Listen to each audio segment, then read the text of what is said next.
Selamat pagi semuanya, saya Andika Wijaya, dosen program studi Inggris Universitas Indonesia. Salah satu mata kuliah yang saya ampu di program studi adalah dasar-dasar penerjemahan umum. Video ini dibuat sebagai salah satu persyaratan sertifikasi dosen, dan dalam video ini mula-mula kita akan membahas gambaran umum mengenai mata kuliah dasar-dasar penerjemahan umum ini, mulai dari deskripsi, capaian pembelajaran, materi, hingga sistem penilaian. Kemudian kita akan melihat contoh kegiatan belajar mengajar secara daring melalui aplikasi Zoom Meeting. Deskripsi mata kuliah. Nama mata kuliah ini adalah Dasar-Dasar Penerjemahan Umum dengan kode mata kuliah HMEN 610020, jumlah SKS 3, mata kuliah prasyarat adalah semantik bahasa Inggris, dan mata kuliah lanjutan adalah praktik penerjemahan dasar.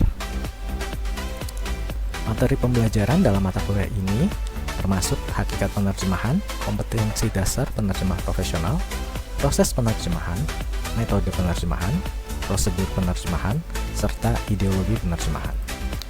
Metode pembelajaran yang diaplikasikan dalam mata kuliah ini adalah Flipped Classroom, Case Study, serta Collaborative Learning dalam bentuk group discussion yang diikuti dengan group presentation. Capaian pembelajaran mata kuliah atau CPMK, mahasiswa mampu menerapkan teori dasar penerjemahan, terutama dalam menganalisis teks terjemahan bahasa Inggris ke bahasa Indonesia dan sebaliknya. Ada 11 sub CPMK dalam mata kuliah ini. Mahasiswa diharapkan mampu yang pertama menjelaskan hakikat penerjemahan dan bedanya dengan penjuru bahasaan, serta memahami hakikat teks, konsep bentuk, makna, pesan, bahasa sumber, dan bahasa sasaran dalam kajian penerjemahan. Yang kedua, menjelaskan kompetensi yang perlu dimiliki oleh seorang penerjemah profesional dan mengenal proses penerjemahan. Yang ketiga, menjelaskan dan menerapkan metode-metode penerjemahan dalam menganalisis terjemahan. Yang keempat, menjelaskan prosedur transposisi dan menganalisis hasil terjemahan dengan prosedur ini. Yang kelima, yang akan kita bahas dalam video pengajaran, yaitu menjelaskan prosedur modulasi dan menganalisis hasil terjemahan dengan prosedur ini. Yang keenam, menjelaskan prosedur pemadanan berkonteks, padanan kultural, dan penggantian, serta menganalisis hasil terjemahan dengan ketiga prosedur tersebut. Yang ketujuh, menjelaskan prosedur penerjemahan deskriptif, fungsional, dan penerjemahan gabungan 2 atau 3 prosedur, dan menganalisis hasil terjemahan dengan semua prosedur tersebut. Yang kedelapan, menjelaskan prosedur penerjemahan metafora dan idiom, dan menganalisis hasil terjemahan dengan prosedur-prosedur tersebut. Yang kesembilan, menjelaskan prosedur explicitation, implicitation, addition, deletion, dan menganalisis hasil terjemahan dengan semua prosedur tersebut. Yang ke-10, menjelaskan penerjemahan kalke, penerjemahan fonologis, dan penerjemahan dengan pinjaman atau pungutan, dan menganalisis hasil terjemahan dengan semua prosedur tersebut. 11. Menjelaskan dan melakukan analisis ideologi penerjemahan dalam teks terjemahan. Evaluasi hasil pembelajaran terdiri dari 3 komponen. Yang pertama adalah tugas, baik pribadi maupun kelompok, 30%, ujian tengah semester 30%, dan ujian akhir semester 40%. Berikut adalah daftar referensi pembelajaran. Dan selanjutnya kita akan melihat contoh kegiatan belajar mengajar secara daring melalui aplikasi Zoom Meeting.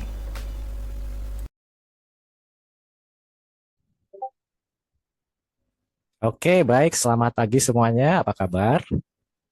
Pagi, Pak. Baik, Pak. Oke, jadi hari ini di kelas dasar-dasar penerjemahan ini kita akan melanjutkan bahasan mengenai jenis-jenis prosedur yang dapat diterapkan dalam praktik penerjemahan. Minggu kemarin kita sudah membahas mengenai salah satu prosedur, yakni transposisi ya. Masih ingat, ada yang ingat transposisi itu kemarin prosedur yang seperti apa? Siska, Pak. Oke, ya Siska. Prosedur penerjemahan dengan mengubah struktur atau posisi Oke, untuk mendapatkan penerjemahan yang lebih presisi. oke, ya ya ya, berima ya. Oke, Ya. oke. Oke, bagus, Siska. Jadi hari ini kita akan melihat sedikit prosedur yang berbeda yang namanya modulasi. Sebentar, saya share screen dulu. Ya, ini juga masih berima dengan transposisi dan presisi. Oke, modulasi. Oke. Um, ya. Nah, sebelum kita bahas mengenai apa sih itu modulasi, dan bagaimana penerapannya dalam penerjemahan, saya ingin menantang Anda sekalian untuk menerjemahkan ya. Coba dulu latihan menerjemahkan nah, dua kalimat bahasa Inggris ke dalam bahasa Indonesia. Yang pertama, ouch, I cut my finger. Yang kedua, use your head, not your heart. Silahkan diketik di chat. Saya beri waktu 3 menit. Kalau bisa dua-duanya, kalau nggak bisa mungkin pilih salah satu ya. Nah, kira-kira gimana nih kalau misalnya Anda sedang memotong buah-buahan atau sayuran, tiba-tiba terjadi sesuatu sampai mengakibatkan Anda bilang, ouch, I cut my finger. Kira-kira kalau bahasa Indonesia bilangnya gimana ya? Dan juga use your head, not your heart. Kalau ngomong ke orang Indonesia, kira-kira gimana nih agar pesannya nyampai?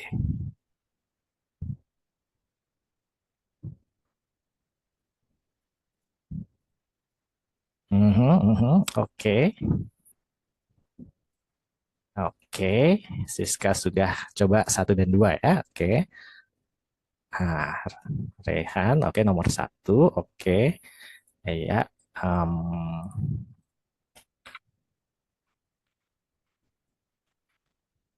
Oke. Nah, kalau kita lihat, nanti saya apa? Saya share ya ke kelas hasil-hasil terjemahan. Kita lihat beda-beda ya. Ada yang bilang, aduh jari saya terluka, aduh jari saya luka, aduh jari saya teriris. Oke. Uh, nah, untuk yang kedua ada yang pakai gunakan otakmu bukan perasaan. Oke. Ada yang pakai gunakan pikiranmu bukan perasaanmu. Gunakan logika jangan perasaan. Pikirkan jangan pakai perasaan. Oke, ya ya ya.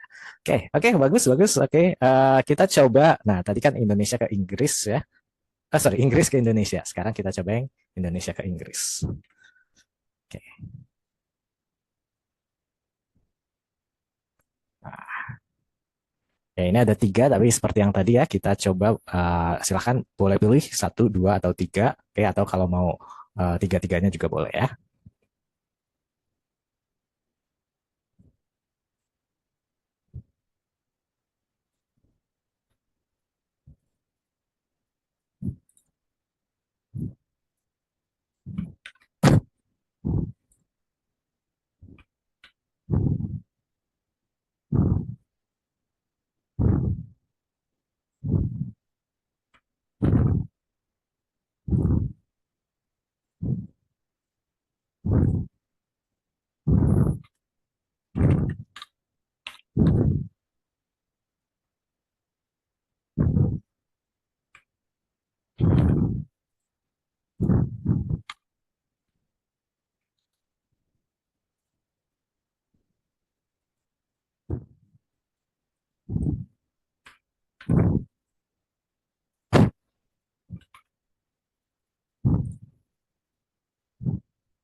Oke, coba saya lihat lagi.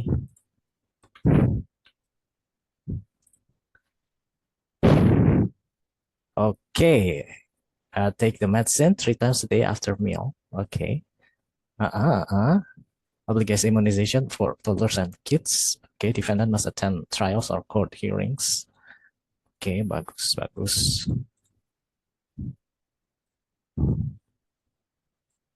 Oke. Ya.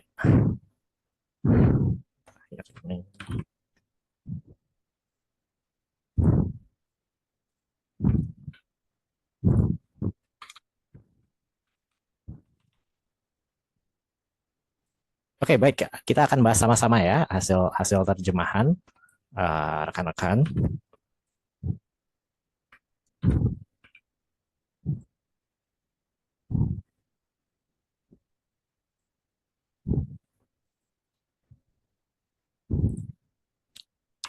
Nah, kita lihat yang sebentar. Kita lihat yang pertama. Oke.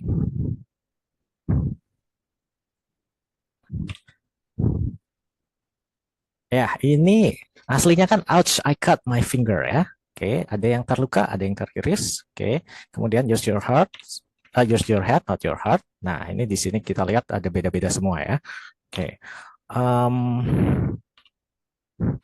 nah ini tadi yang bilang coba terluka. Oke, Siska. Nah, kenapa dari cut my finger, I cut my finger, jadi kepikirannya jari saya terluka. Ya, karena boleh terpotong juga, tapi sounds weird. Terpotong. Oke, oke. Ya, sounds dramatic. Sounds dramatic ya. Oke. Ya, Kalau Petra pakai aduh jari saya teriris. Karena tadi Pak Andika menyebut potong apa kalau di dapur yang kayak gitu-gitu kan. Jadi kayaknya Hmm. konteksnya ketika memasak kayaknya teriris lebih eh cocok. Hmm. Oke. Padahal kalau kita lihat di sini pertama ya pakainya cut ya. Oke. Cut. Tadi biasa cut itu juga bisa jadi terpotong ya. Oke. Tapi kalau kita lihat di sini ah, Siska pakai terluka. Oke. Uh, Sedangkan Petra pakai teriris. Dan kita lihat di sini yang tadinya kalimatnya aktif ya. Oke. Kalau kita lihat secara ini, kalau kita terjemahkan secara literal itu mestinya seperti ini ya. Aduh, saya memotong. Atau mungkin kalau mengiris masih bisa ya. Saya mengiris jari saya. Oke. Nah, kira-kira bilangnya pakai yang seperti ini bagaimana? Dibandingkan yang dua ini. Kira-kira pesannya lebih nyampe yang mana? yang kedua dan ketiga. Yang kedua dan ketiga ya. Oke, walaupun kita lihat di sini ada perubahan ya. Ada perubahan. Oke, dari aktif menjadi pasif. Oke, dan juga yang tadinya cut, yang memotong atau mengiris, bahkan kalau kita pakai terluka, itu juga pesannya masih sampai ya. Oke, nah ini kira-kira yang akan kita bahas nanti. Kita lihat sampai situ dulu ya. Kemudian yang kedua, oke. Nah ini sebenarnya kita ada dua ya. Oke, head dan heart. Oke, tapi kalau kita lihat terjemahan rekan-rekan, nah pertama itu sama sekali nggak ada yang menerjemahkan head. Oke, itu menjadi apa? Kepala ya. Dan heart. Nah, heart ini, nah ini kompak nih semua. Oke, pakai perasaan. Oke, ada yang mau share nggak? Kenapa nih? Kira-kira kok nggak ada yang pakai kepala dan heart itu apa? Jantung gitu ya. Misalnya jadi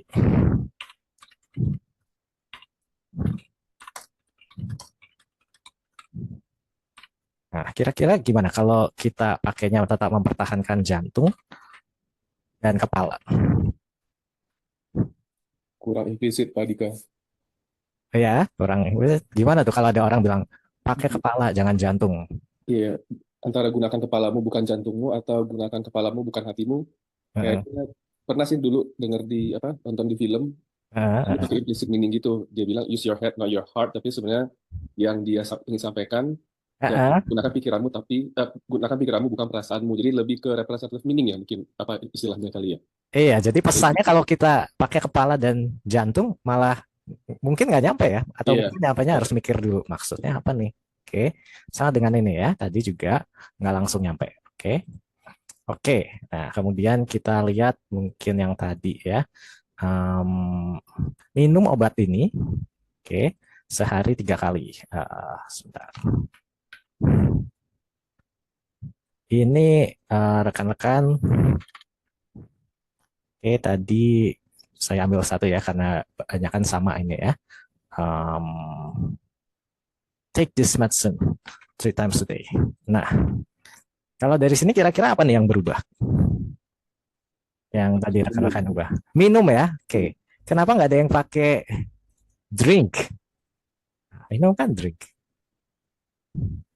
Di keterangan obat biasanya dipakainya take bukan drink Pak Dika. Biasanya ya di Iya, bahasa Inggris ya, take kemasan-kemasan gitu. kemasan ya, mau itu obatnya kapsul, mau itu obatnya sirup, oke, tablet, semuanya pasti pakai take ya, nggak pernah ada yang drink ya. Oke, kemudian, nah kita lihat yang kedua nih, oke. kedua itu coba oke, immunization for toddlers and kids. Oke. Nah, ini ya, pemerintah mewajibkan. Nah, sebenarnya di sini juga ada yang berubah. Ada yang tahu nggak kira-kira berubahnya di mana? Ini terjemahnya Siska ya. Oke, untuk mempersingkat waktu ini sebenarnya ya. Oke, kira-kira ada yang tahu apa bedanya balita dan toddlers? Balita itu singkatan dari Bayi di bawah 5 tahun. anak-anak di bawah 5 tahun ya. Kalau toddlers, ada yang bisa cek nggak di kamus pengertian toddlers itu apa kalau bahasa Inggris? Anak-anak antara umur 1 sampai 3. Oke, 1 sampai 3 ya. Nah, padahal berarti ini kalau di Indonesia lebih ke Batita. batita ya. Oke. Nah, sebentar. Ya, tapi kalau kita lihat sebenarnya pesannya masih sampai ya. Oke, kalau kita bilang immunization for toddlers and kids gitu ya, pokoknya anak-anak ya dan anak-anak yang masih kecil ya. Oke, yang terakhir mungkin ini agak nanti saya bahas ya. Yang terakhir ini agak teknis. Oke, kita lihat, kita coba ambil salah satu contoh terjemahan rekan-rekan. Defendant must attend the court hearing. Oke, ya. Atau ada yang pakai the trial. Oke, bisa ya. Oke. Ada juga tadi yang pakainya trial. Oke. Nah, ya ini agak teknis ya, tapi coba mungkin ada rekan-rekan yang tahu bedanya terdakwa sama tergugat apa kalau bahasa Indonesia? Ada yang pernah tahu nggak terdakwa tergugat? Enggak ya? Oke, jadi sebenarnya kalau di bahasa Indonesia itu, oke, terdakwa itu untuk kasus pidana ya, pidana kejahatan. Oke, sedangkan tergugat itu untuk sidang di kasus perdata ya, yang kontrak ya biasanya ya, kontrak perjanjian dan lain-lain ya. Oke, akan tetapi waktu kebetulan kita menerjemahkan ke bahasa Inggris ya, di bahasa Inggris itu nggak ada pembedaan seperti itu. Oke, mau dia ada di apa civil case atau perdata maupun di criminal case atau pidana, dua-duanya itu disebutnya defendant ya. Oke, tadi ini trial ya, trial boleh. Oke, nah dari kegiatan kita tadi, sebenarnya rekan-rekan ini sudah apa namanya, sudah menerapkan prosedur yang hari ini mau kita bahas ya, yang namanya modulasi. Oke, walaupun mungkin melakukannya secara apa, mungkin secara tidak sadar enggak, bukan tidak sadar ya, tidak sadar pingsan ya. Oke, mungkin secara apa ya, insting kali ya, instinktual. Oke. Nah, tapi sebenarnya ini yang namanya modulasi. Oke, jadi kita lihat. Nah, jadi modulasi prosedur yang akan kita bahas kali ini, oke, sering disebut juga sebagai semantic shift. Oke, nah, semantik atau makna ya, pergeseran makna semantis. Oke, nah, ada dua jenis modulasi pergeseran makna, yaitu yang namanya modulation of point of view, modulasi sudut pandang. Oke. Nah, contohnya adalah, nah ini ya, contohnya itu waktu kita menerjemahkan, oke, di luar kekuasaan manusia, oke, ke bahasa Inggris menjadi in the hands of God, oke. Kita lihat kalau di sini secara makna beda sekali ya, oke, di luar jadi in kan di dalam, ya, oke, manusia jadi God, oke, bertolak belakang. Tapi secara pesan, nah, makna kan beda ya, tapi secara pesan nah, sama kan ya, di luar kekuasaan manusia in the hands of God. Oke, nah jadi itu yang disebut modulasi. Walaupun makna itu bergeser, berubah, pesan yang disampaikan tetap sama. Oke, jadi sekali lagi di pertemuan pertama kita pernah bahas kalau tugas penerjemah itu menyampaikan pesan. Oke, jadi nggak semata-mata mengubah makna dari bahasa A jadi bahasa B ya. Oke, tapi yang paling penting adalah menyampaikan pesan. Walaupun mungkin harus mengubah makna, Oke, ataupun mengubah struktur kalimat kemarin ya. Oke. Dan juga contoh lainnya, the felon has in fact had a rather checkered career. Oke, kalau diterjemahkan jadi popularitas kucing bahkan telah timbul dan tenggelam. Dari career jadi popularitas. Oke.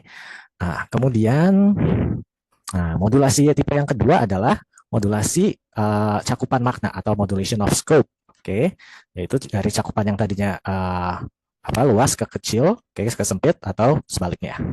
Oke. Nah, contohnya ini ya, for heaven's sake, oke, demi Tuhan.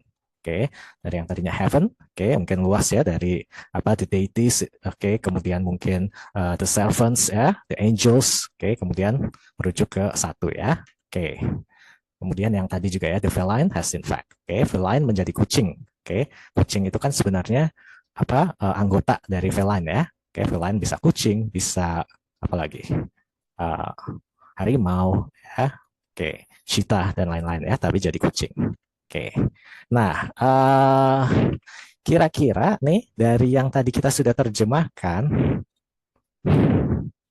oke, dari yang Anda sudah terjemahkan, ada nggak modulasi yang seperti itu? Oke.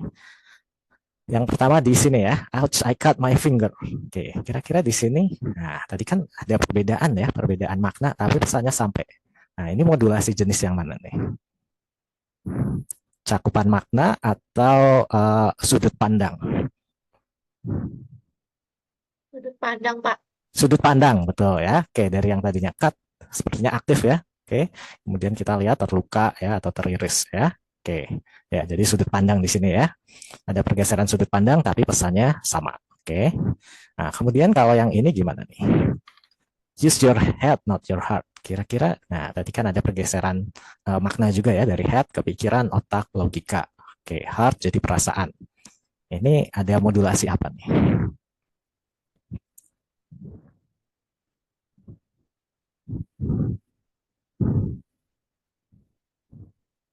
Tadi pilihannya apa aja, Pak? Pilihannya modulasi sudut pandang atau pilihan yang kedua cakupan makna dari sempit ke luas, luas ke sempit. Cakupan makna. Cakupan makna Cakupan makna yang mana? dari sempit ke luas. Yang mana nih? Head jadi sempit ke luas. Kenapa cakupan makna? Karena dari artinya dari yang literal kepala bisa lebih luas lagi.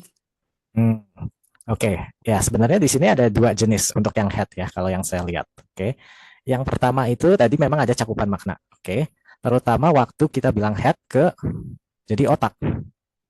Oke, kira-kira head jadi otak itu menyempit atau meluas maknanya?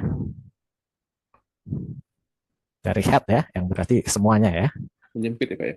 Iya, kemudian cuma jadi salah satu yang ada di kepala ya. Oke, itu otak ya. Berarti ini menyempit ya, modulasi cakupan makna menyempit. Oke, sedangkan untuk menjadi yang pikiran dan logika ini lebih ke sudut pandang. Oke, dari yang tadinya kita lihat gunakan salah satu organ tubuh ya. Oke, tapi menjadi sesuatu yang lebih abstrak di sini, satu hal yang abstrak, pikiran dan logika. Oke, jadi kalau gitu yang heart jadi perasaan ini modulasi apa?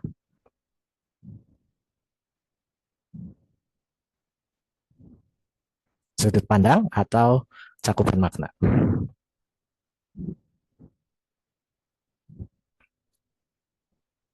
Sudut pandang. Sudut pandang, betul ya. Oke, heart lebih ke sudut pandang. Oke, jadi kalau cakupan makna biasanya mereka itu maknanya masih beririsan ya antara head dan otak, sama-sama suatu anggota tubuh ya. Oke. Nah, tapi kalau yang head dan pikiran dan head dan logika itu kan maknanya jauh ya, bukan menyempit dan meluas ya, tapi memang sudah berbeda. Oke. Nah, kemudian kalau yang ini lebih gampang mestinya, minum jadi take. Ini modulasi sudut pandang atau cakupan makna. Maknanya minum dan take itu ada hubungannya atau enggak? Nggak ada, Pak. Nah, Jadi berarti cakupan makna. bukan, kalau nggak ada sudut pandang ya. Oke. Oh, Pak. Ya. Belum Oke, sarapan. belum sarapan ya. Waduh. Iya, Pak. Oke, nanti habis ini sarapan ya. Oke, kalau yang ini balita jadi toddlers tadi kita bahas toddlers itu anak-anak di bawah 3 tahun ya biasanya ya. Balita anak-anak di bawah 5 tahun. Nah, kalau yang ini berarti apa? Sudut pandang atau cakupan makna? Cakupan makna. Cakupan makna, menyempit atau meluas? Jadi menyempit. Menyempit betul ya. Dari yang tadinya 1 sampai 5, sekarang terbatas cuma 1 sampai 3. Oke. Sedangkan yang terakhir ini terdakwa dan defendant. Nah, kalau dari penjelasan saya tadi, ini pertama modulasi sudut pandang atau cakupan makna?